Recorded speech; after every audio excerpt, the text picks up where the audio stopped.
Welcome back to Investing Talk Podcast. Today we are focusing our attention on advanced micro devices. The question everyone in the market seems to be asking right now is, given its massive recent acceleration, is now a good time to buy? We're going to break down the sources and recent events that are shaping the answer for you. Before we jump into the details, if you find this analysis helpful, please remember to subscribe, like, and comment. We really do listen to your feedback. And hey, if you have a specific company you want us to look into next, just leave a comment below. Okay, let's unpack this source material. We have a robust stack of recent analysis here. It covers everything from massive new partnership deals to, frankly, seemingly unbelievable fundamental growth forecasts. Our mission today is to extract the essential knowledge nuggets that define advanced micro devices' current market position, separating the genuine momentum from the hype.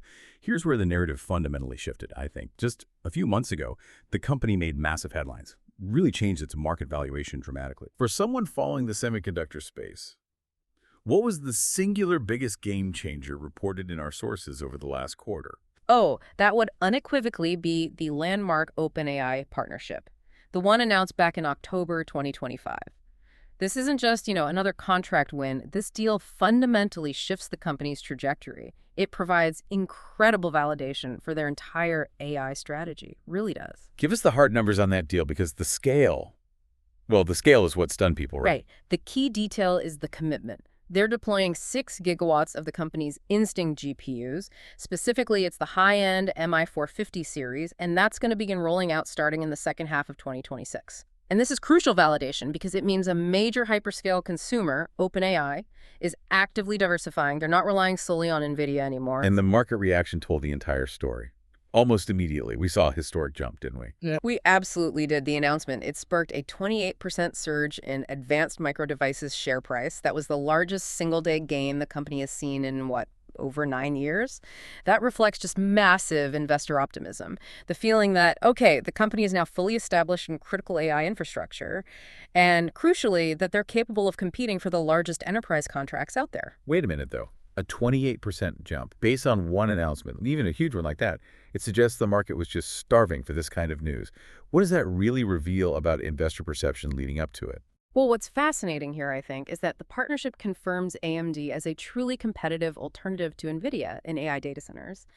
This narrative, it had been building, but sort of quietly, since their Q2 2025 earnings back in August. And management commentary on high-performance computing advances reinforced it. But the OpenAI deal, that was the undeniable proof point the market needed.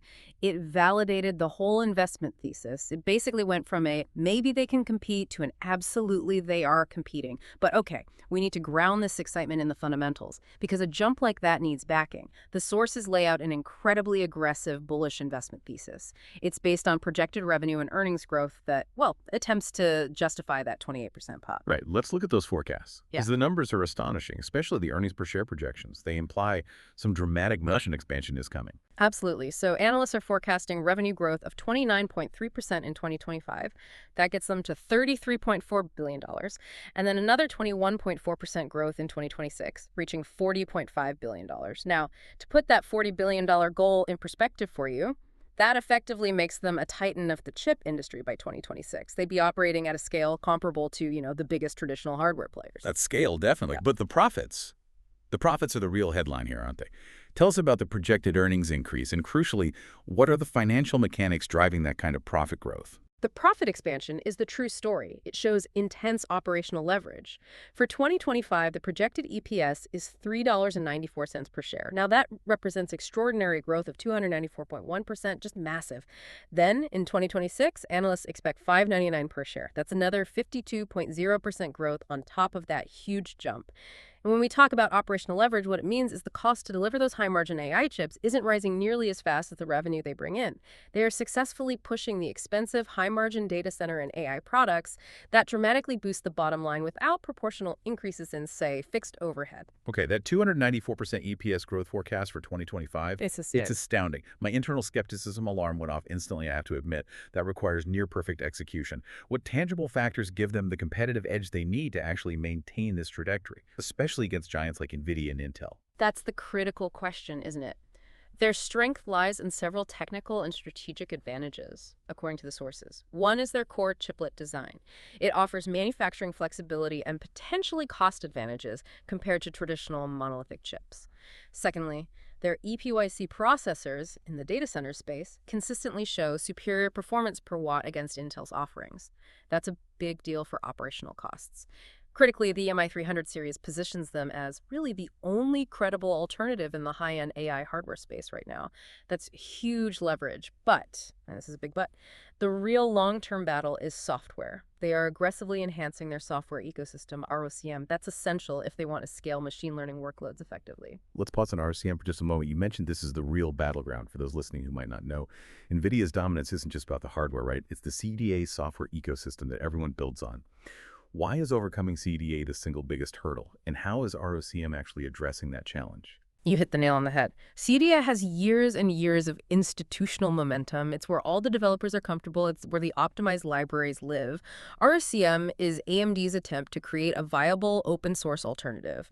It's a huge undertaking. They are putting immense resources into developer outreach, into tools, into compatibility layers. If they can successfully port even a fraction of the AI community over to ROCm, then the hardware demand becomes much stickier. It locks people in. Without that software success, the hardware, even the incredible MI450, is just silicon at the end of the day. Yeah. It needs the software ecosystem. That frames the challenge perfectly, thanks. Now let's switch gears a bit. Let's talk current price action and market sentiment. The fundamentals look spectacular, assuming execution holds up. But we have to check if the market is actually buying into this story long term. Where does the stock sit technically right now, and what do the analysts think about its immediate prospects? Well, the current price action shows some consolidation. It's hovering around the $165 level. Seems to be building a base there. Analyst conviction, though, is remarkably bullish.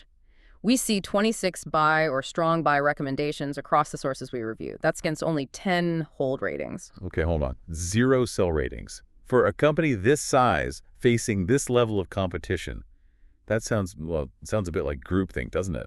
More than rigorous analysis sometimes. What are the analysts potentially missing here? What's the unstated bearish view that we really need to address for our listeners? That's the important filter we need to apply, absolutely.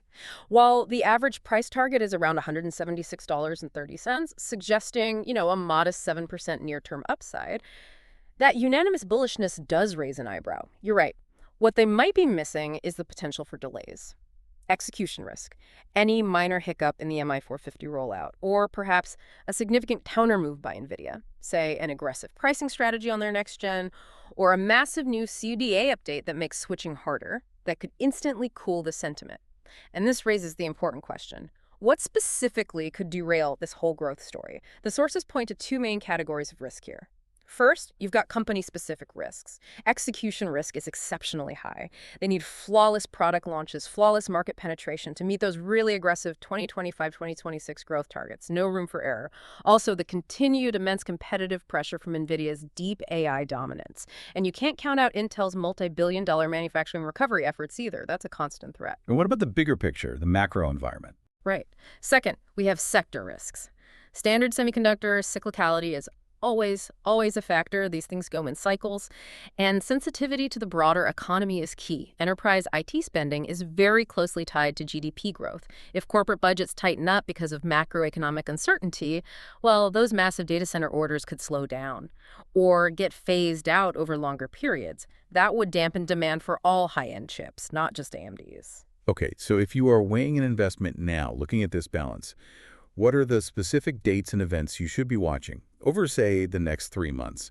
We need actionable intelligence for you, the listener, beyond just the general market noise. The immediate focus has got to be the Q3 2025 earnings release. That's slated for November 4th.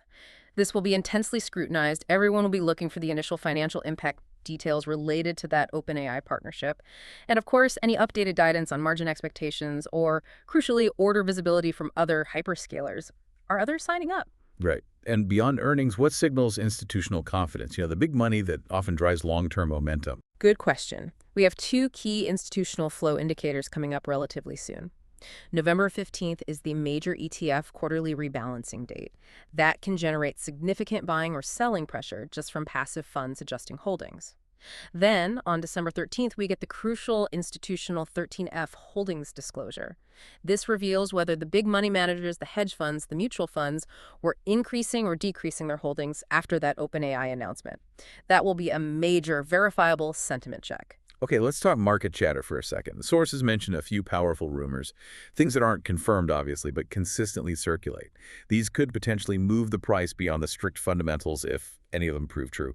What are those? Yeah, beyond the verifiable facts, there are three major speculative catalysts that seem persistent in the chatter. One is just this hunger for confirmation of further major big tech or hyperscale partnerships beyond OpenAI. The market really wants to know who else is adopting the MI series. Is it just OpenAI, or is this the start of a wave? The second rumor involves capital allocation. There's speculation about an accelerated share buyback program, to return some of that anticipated cash flow back to shareholders. With profits projected to soar, investors are expecting aggressive action there, boost shareholder returns. And finally, there is the persistent speculation about potential inclusion in the Dow Jones Industrial Average. This comes up because of the company's increasing market cap and its influence in the semiconductor sector. Inclusion would be a major prestige point and an institutional buying driver. So how do we translate all this complex growth story, into practical next steps for you, the listener? We have unprecedented projected growth driven by this AI acceleration. We have incredibly strong, though maybe, as we said, groupthink-driven institutional sentiment, zero sell ratings, and we have a defined list of near-term catalysts to watch. The investment rationale looks strong, provided the company executes flawlessly against these competitive giants and against the aggressive timeline they've essentially set for themselves. That's the big if. Exactly. If we connect this to the bigger picture, the bullish thesis gives advanced micro devices a very high rating. Based purely on the potential captured in the sources we reviewed, we'd place it at an 8 out of 10. It's compelling. But here is the lingering question, the one you should keep watching closely. The sources noted this continued anticipation, this buzz, around an early reveal of a next-generation GPU series.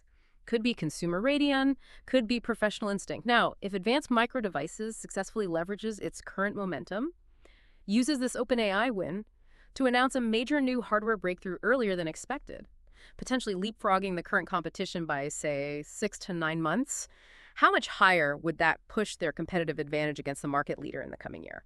That's the factor. That's the wild card that could turn this aggressive growth story into a truly dominant market position. That's what I'd be watching for. Food for thought indeed. We hope this analysis helps you make informed decisions. Thanks for joining us for this look at advanced micro devices. We'll catch you next time on Investing Talk Podcast.